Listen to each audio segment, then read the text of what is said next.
বাংলাদেশের ফুটবল ফ্যানদের আগ্রহের কেন্দ্রে এখন একটাই প্রশ্ন, জাতীয় ফুটবল দলের হেড কোচ কে হচ্ছেন? প্রথম পর্বে আমরা আর্জেন্টাইন কোচ হুয়ান ভিতার সিভি নিয়ে আলোচনা করেছিলাম। আমাদের হাতে আরও ৩টি সিভি রয়েছে এবং এই ৩টা সিভি কিন্তু হাই প্রোফাইল কোচদের সিভি। এবং এই ৩ জন কোচের যে কোনো একজনকে যদি বাংলাদেশ জাতীয় ফুটবল দলের দায়িত্ব দেয়া হয় তাহলে বলে দেয়া যায় যে হামজা এবং সমিতদের কোচিং করানোর দায়িত্বটা একজন ভালো কোচের কাঁধে দেয়া হবে। প্রথমেই আমরা যে সিভিটা দেখব তার নাম হচ্ছে চাভা লেসলো। তিনি একজন জার্মান কোচ। তিনি ইংলিশ, জার্মান, হাঙ্গেরিয়ান এবং রোমানিয়ান এই ভাষাগুলোতে ফুটবল প্লেয়ারদের সাথে কমিউনিকেট করতে সক্ষম এবং তার লাইসেন্স হচ্ছে ইউএফা প্রো লাইসেন্স এবং এই লাইসেন্সটা দিয়েছে জার্মান এফএ। শিক্ষাগত যোগ্যতা এখানে দেখা যাচ্ছে UEFA coaching certificate, degree in colon sports universe, member of the German coaching association. বেশ হাই প্রোফাইল একজন কোচ তিনি। হেড কোচ হিসেবে দায়িত্ব পালন করেছেন বেশ কটি ক্লাবের, এর মধ্যে দেখতে পাচ্ছি ডান্ডি ইউনাইটেডের কোচ ছিলেন 2017 থেকে 2018 মৌসুমে।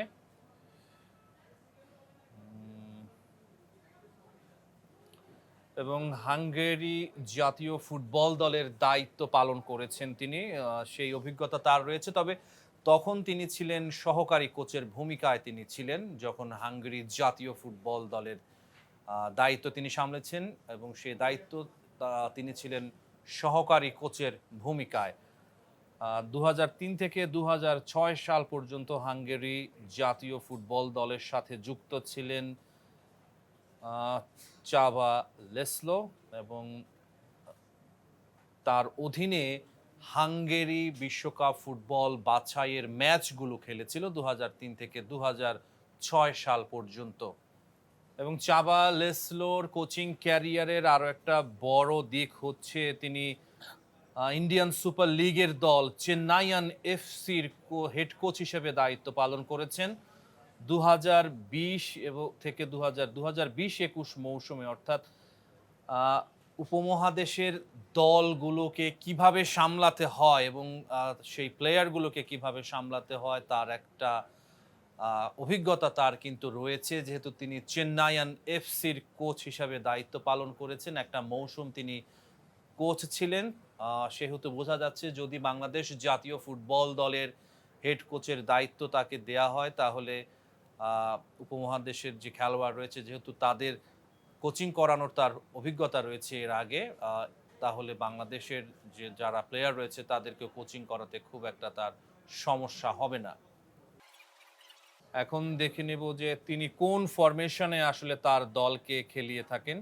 এখানে তিনি তার সিভিতে 2টা ফরমেশনের কথা বলেছেন, 4-3-3 এবং 3-5-2। 4-3-3 এবং 3-5-2 এই ফরমেশনে চাভা লেসলো তিনি তার দলকে খেলিয়ে থাকেন। কি স্কিলস হিসেবে কমিউনিকেশনসের কথা বলা হয়েছে। A highly skilled communicator that speaks positively in the dressing room while being able to liaise the board members and supporters alike, engaging and motivational to the loyal community.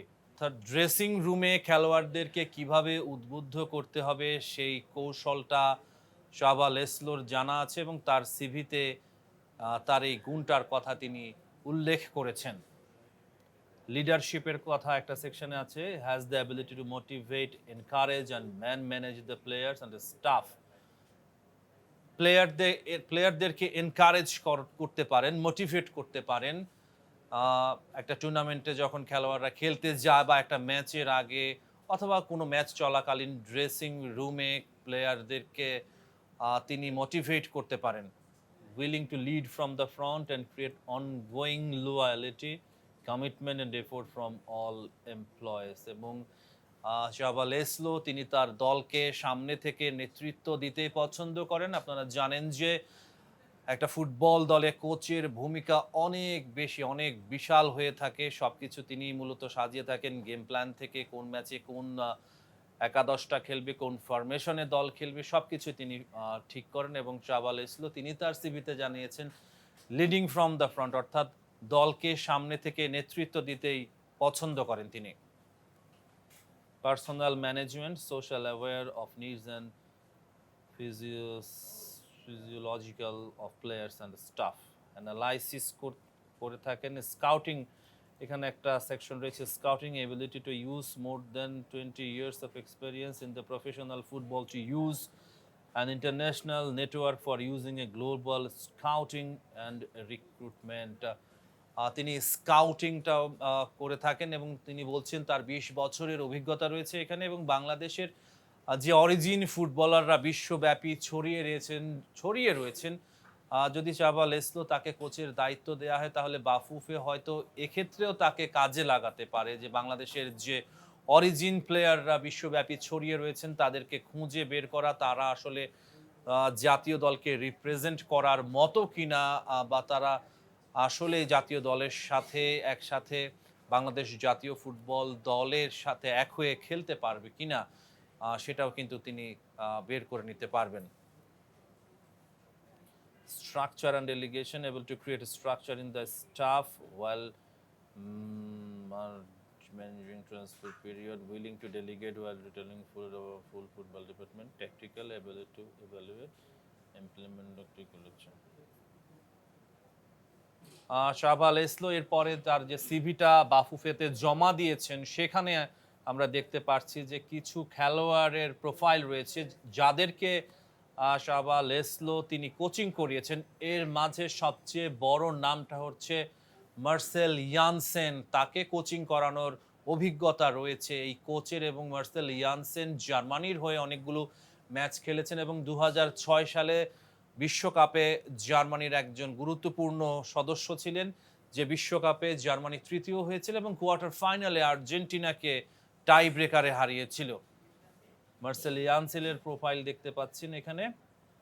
R Germany জাতীয় দলের হয়ে 45টি match খেলেছেন। পাশে রয়েছেন ইয়োগেন পোলান্সকি, Poland জাতীয় দলের হয়ে তিনি 19টি ম্যাচ খেলেছেন এবং ইউরো 2012-তে তিনি অংশ নিয়েছিলেন। সেই দলে তিনি ছিলেন পোল্যান্ডের দলে ইউজেন পোলান্সকি। এখানে আরো বেশ কিছু প্লেয়ার রয়েছে। তার পরের পাতায় আমরা দেখতে পাচ্ছি চাবা লেসলোর কি অ্যাচিভমেন্ট সম্পর্কে তিনি ধারণা দিয়েছেন, তার যে অর্জনগুলো রয়েছে সেগুলো তুলে ধরেছেন। 2017-18 মৌসুমে ডান্ডি ইউনাইটেডের হয়ে সেমিফাইনালের প্লে অফে খেলেছিলেন স্কটিশ চ্যাম্পিয়নশিপে।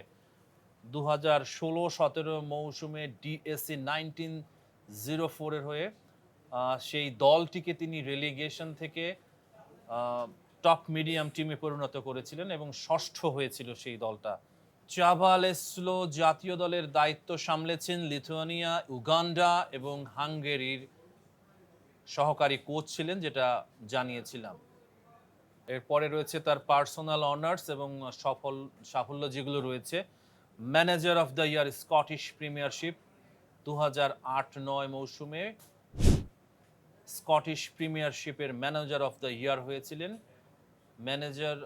তারপরে হচ্ছে manager of the year Scottish football writers association 2008-9 মৌসুমে, অর্থাৎ 2008-9 মৌসুমে তার ক্যারিয়ারের একটা বেশ ভালো অধ্যায় বলতে হয়। Manager of the year in Hungary 2005-06 এবং 2005-06 মৌসুমে তিনি হাঙ্গেরির ম্যানেজার অফ দ্য ইয়ার নির্বাচিত হয়েছিলেন। একই সাথে এখানে দেখা যাচ্ছে মিডিয়া এক্সপেরিয়েন্স হিসেবে বিবিসি স্পোর্ট, স্কাই স্পোর্টসে তিনি কমেন্টেটর হিসেবে কাজ করেছেন এবং একজন এক্সপার্ট হিসেবেও কিন্তু কাজ করেছেন। তো এই ছিল জার্মান কোচ চাবা লেসলো, তার আসলে সিভিটা, এবং তিনিও একজন হাই প্রোফাইল কোচ। যদি বাংলাদেশ তাকে কোচ হিসাবে আনতে পারে তাহলে অনেক বাজেটটা একটু বেশি হবে, অর্থাৎ বাজেটটা বেশি রাখতে হবে তাকে যদি বাংলাদেশ জাতীয় ফুটবল দল কোচ হিসাবে আনতে চায়।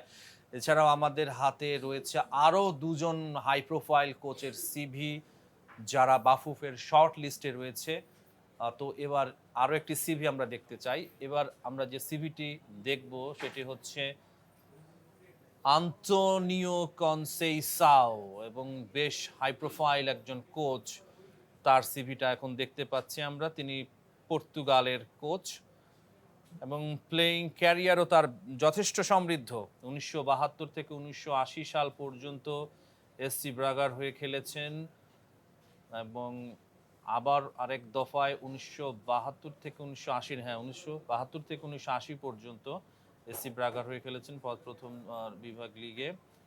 এরপরে রয়েছে এফসি পোর্তো, পর্তুগালের বিখ্যাত ক্লাব এফসি পোর্তোর হয়ে খেলেছেন ১৯৮৮ থেকে ১৯৯২ পর্যন্ত, এবং পর্তুগালের বয়স ভিত্তিক দলগুলোতে তিনি খেলেছেন। অনূর্ধ্ব ১৫, অনূর্ধ্ব ১৬, অনূর্ধ্ব ১৭, অনূর্ধ্ব ১৮ এবং অনূর্ধ্ব ১৯ এবং অনূর্ধ্ব ২১ এই দলগুলোতে তিনি খেলেছেন। আন্তোনিও কনসেইসাও তার কোচিং ক্যারিয়ারের আরও একটা বড় অর্জনের গল্প তিনি লিখেছেন আসলে ক্যামেরুনের হয়ে। তিনি তার অর্জনের গল্পটা লিখেছেন, সেই অর্জনটার কথাই এখন আপনাদেরকে জানাচ্ছি। ক্যামেরুন জাতীয় দলের কোচের দায়িত্ব সামলেছেন ২০১৯ থেকে ২০২২ সাল পর্যন্ত, এবং ক্যামেরুনকে একটা উল্লেখযোগ্য সাফল্য এনে দিয়েছিলেন এই কোচ। তিনি ক্যামেরুন জাতীয় দলের হয়ে ২৪টি ম্যাচে ডাগআউটে দাঁড়িয়েছেন, যার মধ্যে ১৪টি জয়, ৮টি ড্র এবং মাত্র ২টি হার। অর্থাৎ ২৪ ম্যাচে তার অধীনে ক্যামেরুন মাত্র ২টা ম্যাচ হেরেছে। এবং আন্তোনিও কনসেইসাও যখন ক্যামেরুনের দায়িত্ব নিয়েছিলেন তখন ক্যামেরুন ছিল ফিফা র্যাঙ্কিংয়ের ৫৩তম স্থানে, এবং তিনি যখন তাদের দায়িত্বটা ছেড়ে দিলেন তখন ক্যামেরুন জাতীয় দলকে ৩৩তম স্থানে, ফিফা র্যাঙ্কিংয়ের ৩৩তম স্থানে রেখে গেছেন। র্যাঙ্কিং দেখেই বোঝা যাচ্ছে যে ক্যামেরুন আসলে সেই সময়টা, তার সময়টাতে তাদের সবচেয়ে বেটার একটা ফুটবল পারফরমেন্সের অন্যতম একটা ভালো অধ্যায়ে তখন ক্যামেরুন কিন্তু ছিল। এবার আন্তোনিও কনসেইসাও প্লেয়ার ক্যারিয়ারের তার কিছু ছবি এখানে দেখতে পাচ্ছেন।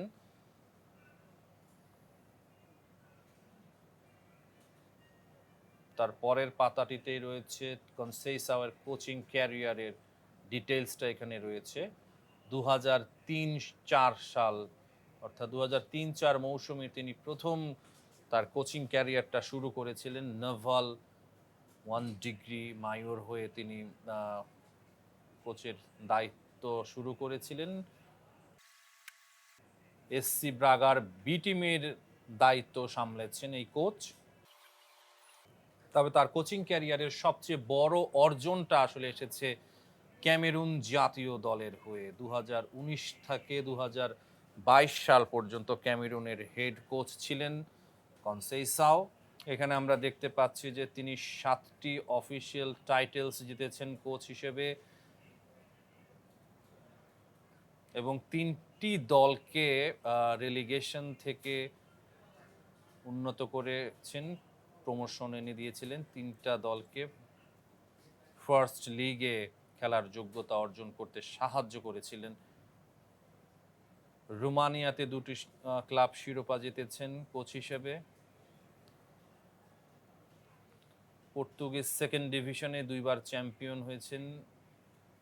এখানে তার কোচিং ক্যারিয়ারের ছবিগুলো দেখতে পাচ্ছেন। কোচিং ক্যারিয়ারে তিনি যে অর্জনগুলো, তার দল যে সাফল্যগুলো পেয়েছেন ট্রফির সাথে, এখানে তাকে দেখা যাচ্ছে। এখানে উইকিপিডিয়াতে দেখা যাচ্ছে ২০১৯ থেকে ২০২২ সাল পর্যন্ত তিনি ক্যামেরুনের কোচ ছিলেন, এবং এরপর তাকে আসলে কোনো দলের দায়িত্বে আর দেখা যায়নি। বর্তমানে তার বয়স ৬৪ বছর, এবং প্লেয়িং ক্যারিয়ারে রাইট ব্যাক হিসাবে খেলতেন। অর্থাৎ কনসেইসাওকে যদি বাংলাদেশ জাতীয় দলের দায়িত্ব দেয়া হয় তাহলে একজন বেশ হাই প্রোফাইল কোচকেই কিন্তু নিয়ে আসা হবে। অর্থাৎ বাফুফের কাছে সেই পরিমাণ বাজেট রয়েছে কিনা সেটাও একটা বড় প্রশ্ন, কিন্তু শেষমেশ যদি তাকে নিয়ে আসা যায় তাহলে কিন্তু বলেই দেয়া যায় যে বাংলাদেশ জাতীয় ফুটবল দল এ যাবৎকালের তাদের সবচেয়ে হাই প্রোফাইল কোচকে কিন্তু দায়িত্ব দিবে। আমাদের হাতে আরও একটি সিভি রয়েছে এবং এই দুইজনের চেয়ে এখন যে সিভিটা দেখব সেই সিভিটা এবং যে কোচের সিভি তিনি আরও বেশি হাই প্রোফাইল। তার সিভিটাই এখন দেখব। বের্ন স্টর্কের সিভি, জার্মান কোচ এবং বেশ পরিচিত, বিশ্ব ফুটবলে পরিচিত মুখ। তিনি আসলে বাংলাদেশ জাতীয় ফুটবল দলের কোচ হওয়ার জন্য সিভি জমা দিয়েছেন বাফুফেতে। এটা কিন্তু বাংলাদেশের ফুটবল ফ্যান যারা রয়েছেন তাদের জন্য বেশ গর্বের একটা ব্যাপার এবং এত বড় একজন কোচ বাংলাদেশের জাতীয় দলের দায়িত্ব নিতে চান, হামজা সমিতদের দায়িত্ব নিতে চান, সেটা কিন্তু বাংলাদেশের ফুটবলের জন্য একটা বড় অর্জন এখনই বলে দেয়া যায়। শেষ পর্যন্ত হয়তো তিনি কোচ হিসেবে নাও আসতে পারেন, কিন্তু এই যে হামজারা আসার পরে বাংলাদেশের ফুটবলকে নিয়ে যে একটা উন্মাদনা তৈরি হয়েছে তারই কিন্তু প্রমাণ আসলে বের্ন স্টর্কের বাফুফেতে সিভি পাঠানোটা। তার সিভিটা আমরা দেখছি, তার জন্ম 1963 সালে, জার্মানিতে জন্ম। এখানে টোটাল পার্সোনাল রেকর্ড দেখতে পাচ্ছি 314টা ম্যাচের মাঝে 138টি ম্যাচে জয় এবং ড্র হচ্ছে 62টি, 114 ম্যাচে হার। কোচ হিসেবে তার অর্জনগুলোর কথা এখানে লেখা আছে। Greek under twenty champion, Hungary qualified to Euro after 44 years, অর্থাৎ Hungary qualified to Euro after 44 years. তার কোচিংয়ে হাঙ্গেরি 44 বছর পর ইউরোর মূল পর্বে খেলার যোগ্যতা অর্জন করেছিল। একটা ইতিহাস কিন্তু তৈরি করে দিয়েছিলেন স্টর্ক। এবং সেই 2016 সালের ইউরোতে হাঙ্গেরি গ্রুপ পর্ব থেকে শেষ 16তে পৌঁছে গিয়েছিল।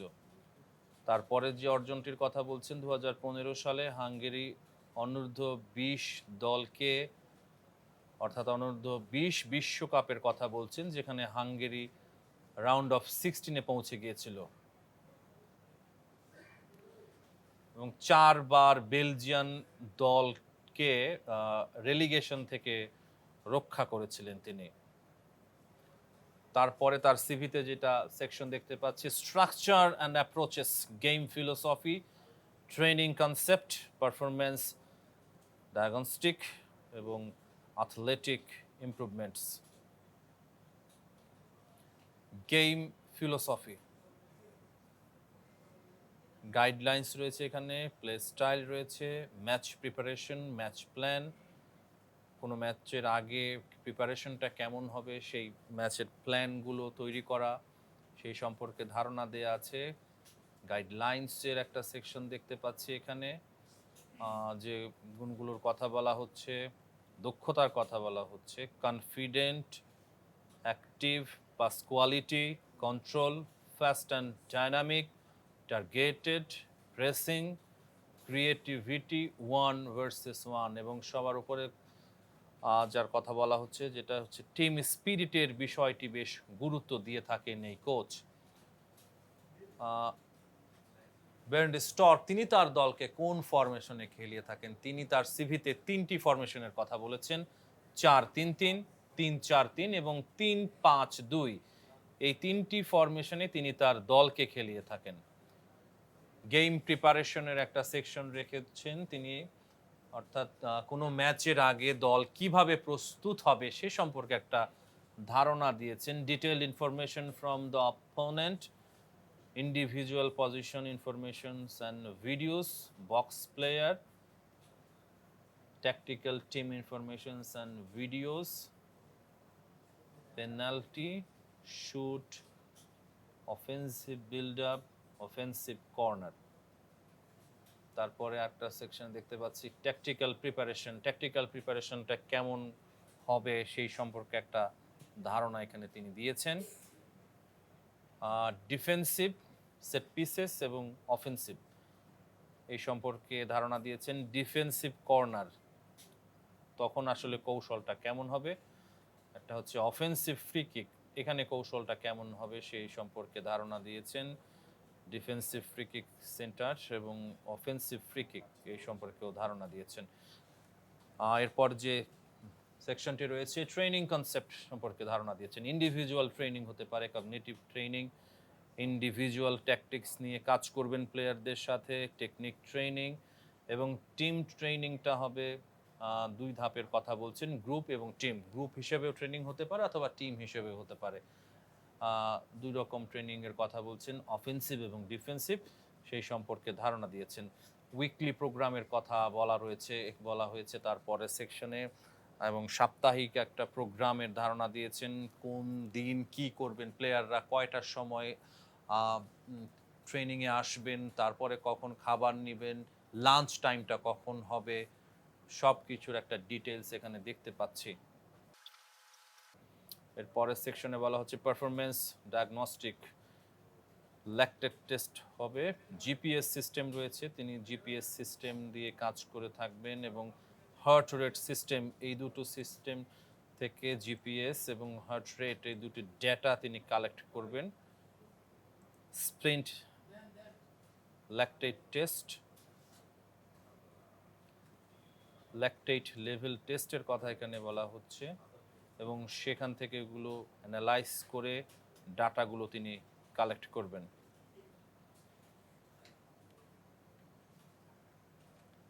এবং একটা ম্যাচে যখন হবে তখনও কিন্তু প্লেয়ারদের ডেটাগুলো তিনি কালেক্ট করার কথা বলছেন, individual team tracking data plus এবং ট্রেনিং ডেটা, এই দুটো ডেটা থেকে রেজাল্টটা তৈরি করবেন।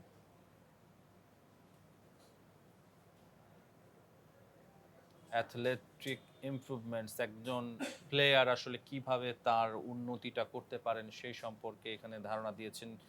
স্পিড কিভাবে বাড়াতে পারেন, স্ট্রেংথ কিভাবে বাড়াতে পারেন, এন্ডিউরেন্স কিভাবে বাড়াতে পারেন, ইন্ডিভিজুয়াল স্ট্রেংথ স্কিলের কথা যখন বলছেন, স্ট্রেংথ আপার ব্যাক এখানে দেখতে পাচ্ছি, শর্টেন্ড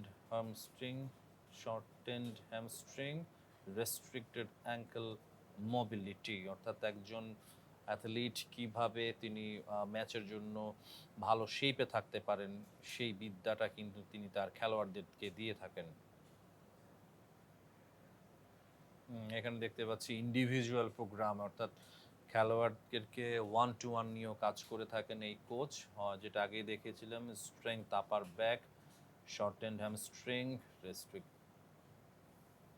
রেস্ট্রিক্টেড অ্যাঙ্কেল মোবিলিটি, এবং এখানে কিছু এক্সারসাইজ দেখা যাচ্ছে। দ্য কমন ওয়ে, অর্থাৎ তার কোচিং এর আরেকটা সেকশন দেখতে পাচ্ছি যেখানে analysis of team and individual players, analysis of performance data, implementation of match and training philosophy, implementation of athletic philosophy, close cooperation between youth and first team। এটা খুবই গুরুত্বপূর্ণ একটা বিষয় এখানে দেখতে পাচ্ছি তার সিভিতে, অর্থাৎ তিনি যে দলের দায়িত্ব নিয়ে থাকেন সেই দলের ইউথ টিমের সাথেও কাজ করেন, অর্থাৎ দুই দলের মাঝে একটা চমৎকার বন্ধন তৈরি করতে সাহায্য করে থাকেন। প্রথম পর্বে আর্জেন্টিনার কোচ হুয়ান ভিতার সিভি দেখেছিলাম এবং এখন একজন জার্মান কোচ, শেষ যে সিভিটা দেখলাম বেন্ট স্টর্কের সিভি দেখলাম, এবং তিনি সবচেয়ে হাই প্রোফাইল এই তিনজন কোচের মাঝে। শেষ পর্যন্ত জাতীয় ফুটবল দল কোচ হিসেবে কাকে নিয়ে আসে সেটাই কিন্তু এখন পর্যন্ত দেখার বিষয়, এবং বাজেটের একটা বিষয় রয়েছে। এই তিনজন কোচকে আনতে গেলে কিন্তু যে কোনো একজনকে আনতে গেলে বাজেটটা অনেক বেশি রাখতে হবে, এবং এই তিনজনের যে কোনো একজনকে যদি জাতীয় ফুটবল দলের দায়িত্ব দেয়া যায় তাহলে নির্দ্বিধায় বলে দেয়া বাংলাদেশের ফুটবলকে নতুন একটা উচ্চতায় এদের যে কোনো একজন পৌঁছে দিতে পারবেন, সেই যোগ্যতা তাদের রয়েছে। Rahman pair, star news.